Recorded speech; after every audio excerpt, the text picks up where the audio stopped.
most exciting and anticipated games that we have in the upper school is our annual Blammo competition, organized by our athletics association.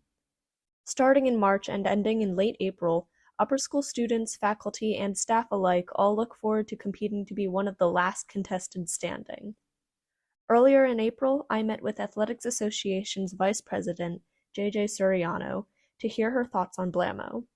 Stay tuned to hear about the work that goes into making the game, JJ's thoughts on turning Blammo into a tri-school competition, and more.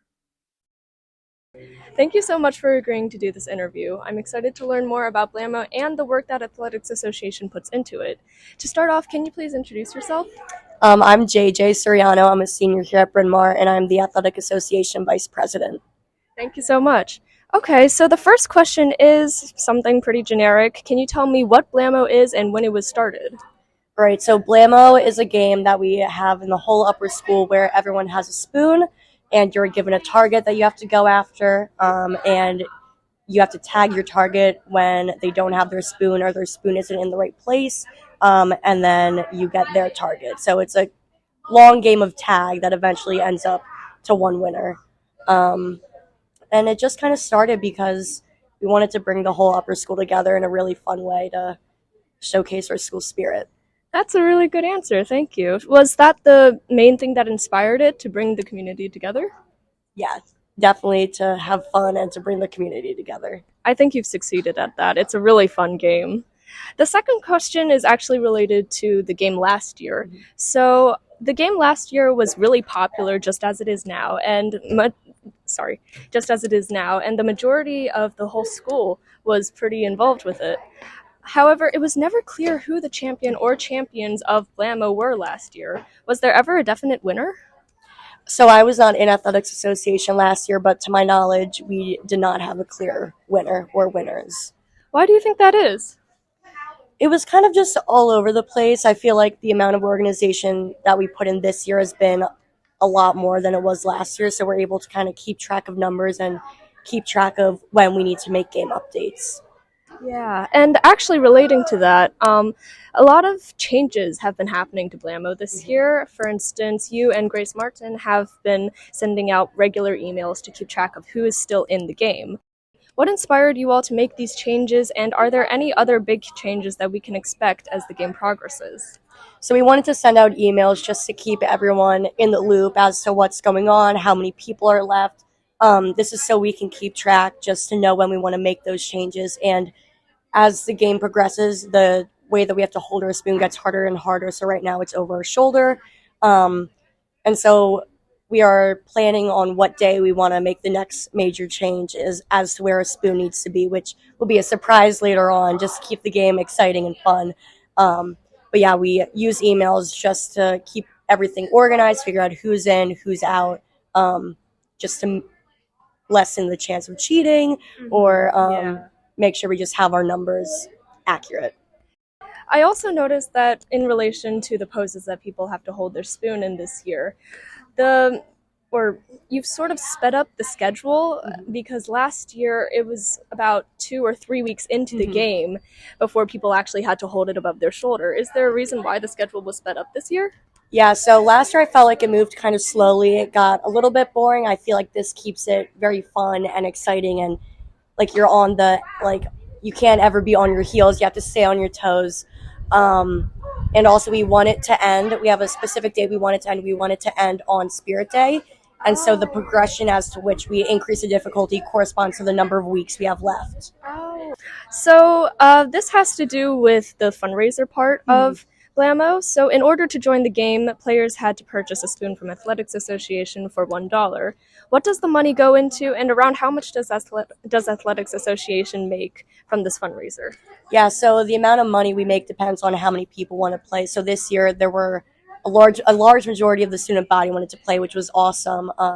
And the funds go into funding for Spirit Days and Spirit events, renting things to make Spirit Day more fun. We have some ideas that we're very excited for Spirit Day. And the money raised from this, as well as other fundraisers we've had, will go to what we want to purchase for Spirit Week. Yeah, I see. That's a good plan. I imagine that it definitely helps with the cost of a lot of things. This is a short question. Why spoons? Okay, so this was a game that was kind of invented by someone else. It's not a Bryn Mawr made game, and they just had it be spoons. Last year we had our president accidentally buy knives, so we Oh, couldn't do that. So it definitely was postponed by a day. So spoons are the safest option, as forks are pointy and so are knives. But we did yeah. have a little issue where we bought knives. Oh my gosh, I think I actually remember hearing about that last year. That's really funny.